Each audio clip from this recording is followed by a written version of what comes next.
मित्रांनो, सोशल मीडियावरती एक व्हिडिओ चांगलाच व्हायरल होत आहे। व्हिडिओमध्ये पाहू शकता की लहान मूल बाहेर असताना अचानक मेट्रोचा दरवाजा बंद होतो। आई आतमध्ये अडकते, ती उघडण्याचा प्रयत्न करते, आरडाओरडा करते, मात्र तिचं मूल बाहेरच राहतं। ती ओरडत असते, मात्र शेजारीच एक तरुण असतो, तो लगेच त्या मुलाजवळ जातो। ते लहान मूल रडत असतं। आई तर मेट्रोमध्ये अडकून निघून गेली, मात्र त्या लहान मुलगा बिचारा एकटाच राहतो। सगळे लोक अनोळखी असतात, कोणीसुद्धा मदतीला येत नाही। मात्र तिथेच उभा असलेला तरुण सगळं पाहतो आणि त्याला काय करू आणि काय नको असंच समजत नाही। इतरांची मदत घेण्याचा प्रयत्न करतो, मात्र आजूबाजूला कोणी दिसत नाही। खूप वेळ आई माघारी येईल म्हणून तो तरुण तिथेच मेट्रोवर त्या आईची वाट पाहत उभा असतो।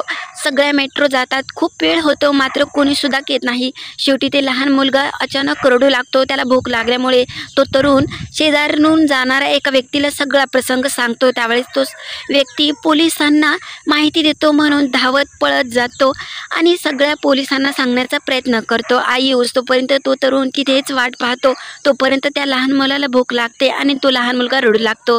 त्यावेळेस तो तरुण त्याच्यातील माणुसकी जागी होते आणि तो तरुण त्या लहान मुलाला आपल्या कडेवर घेतल्यानंतर तो त्याला समजवण्याचा प्रयत्न करतो। त्यावेळेस धावत पळत आई माघारी येते आणि मुलगा न दिसल्यामुळे ती ओरडू लागते।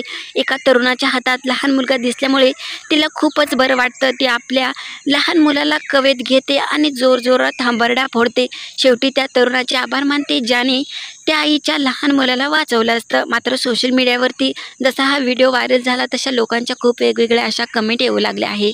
माणुसकी अजूनसुद्धा जिवंत आहे, हेच काही लोक कमेंट करून सांगत आहेत। त्या तरुणाचा सगळ्या सोशल मीडियावरती चांगलीच चर्चा होत आहे। मात्र मेट्रोमध्ये किंवा इतर ठिकाणी प्रवास करताना आपल्या लहान मुलाला आणि सामान आपले जपून ठेवण्यात सगळे लोक सांगत आहेत। तुम्हाला काय वाटतं नक्की कळवा आणि चॅनलला लाईक सबस्क्राईब करा।